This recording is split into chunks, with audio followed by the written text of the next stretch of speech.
let's look at the anatomy of the knee and talk a little bit about this cue we hear so much about knee over your ankle when you're in a lunge. Is that really necessary? Is it going to hurt our knee if our knee passes our ankle? My name is Christina Raskin. I'm the founder of Soul Thrive Yoga, and I'd love to explain this to you a little bit more, and I'm probably going to say some things that are controversial. Here at Soul Thrive Yoga, we are so passionate about education, about learning and growing and adjusting our practice and our teaching as more science comes out and as we learn more. This cue about stacking the knee over the ankle. Let's talk a little bit more about the anatomy of the knee first. So this, of course, is my knee joint.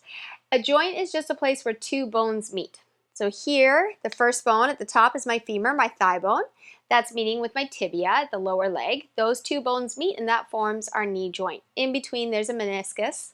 This is my kneecap pointing forward, and then of course we have the foot at the bottom.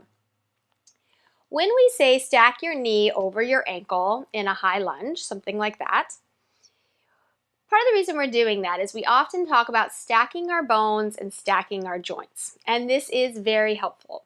And the reason we talk about that is you can think of your skeleton like being the internal scaffolding. It holds your body up against gravity that's constantly pushing on you. Your bones, of course, are strong and give us a lot of stability and support, so they hold us up, and then the muscles around the bones, around the joints, activate to help to support and hold the bones where they are, to hold the scaffolding. Thus, in any position, any activity that I'm doing, if I stack my bones and stack my joints, it gives me a lot of support. Then the muscles can activate around to give more support. If you think about when you're sitting up tall, when you sit up tall, you're stacking the vertebra, they're supporting you up against gravity. Once I side bend, it's a little bit harder. My muscles have to activate more because I'm no longer stacking the bones and gravity's trying to push me down, so I have to use the muscles more. Or when I'm here, I don't have to use them as much because the bones, the internal scaffolding, are stacked. This is why we say knee over ankle. And yes, that is very helpful. It gives me that strong, stable base. There's nothing wrong with this cue. Saying this cue isn't going to hurt you. However, I think it does give a little bit of a misunderstanding about the knee joint because so many teachers say it and really say it very strongly and adamantly that the knee can never pass the ankle. However, the knee does pass the ankle. Our knee joint does that movement. In fact, we can bend the knee a lot. So the knee bends that much. That's natural movement of the knee joint. If you think about when you walk up and down stairs, this happens. When you step out of a car, you're doing this. If you're a skier, you're holding in this shape with the knee past the ankle as you lean forward for several hours. The knee does this movement. So there's nothing wrong with that movement.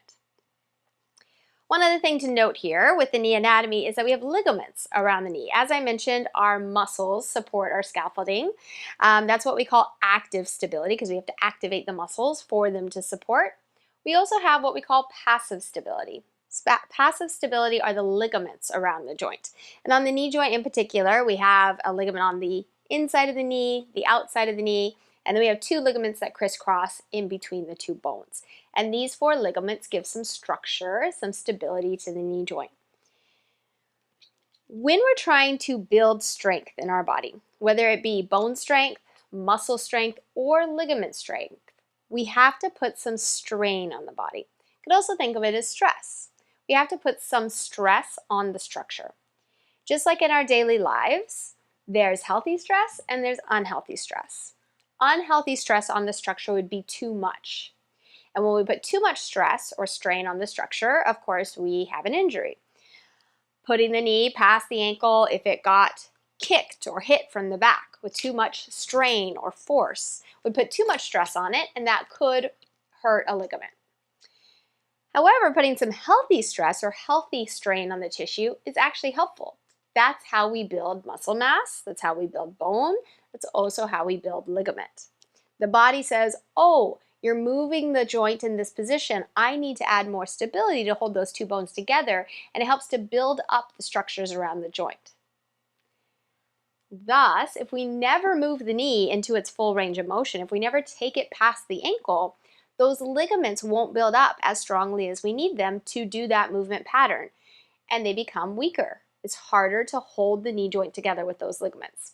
If you have somebody who's a skier and they're doing this a lot, we want to actually maybe put them into that position. We want to move the knee that way so that there is some strain, healthy stress on the ligaments that are holding the joint together, and then they'll start to build up and add some more of that passive stability.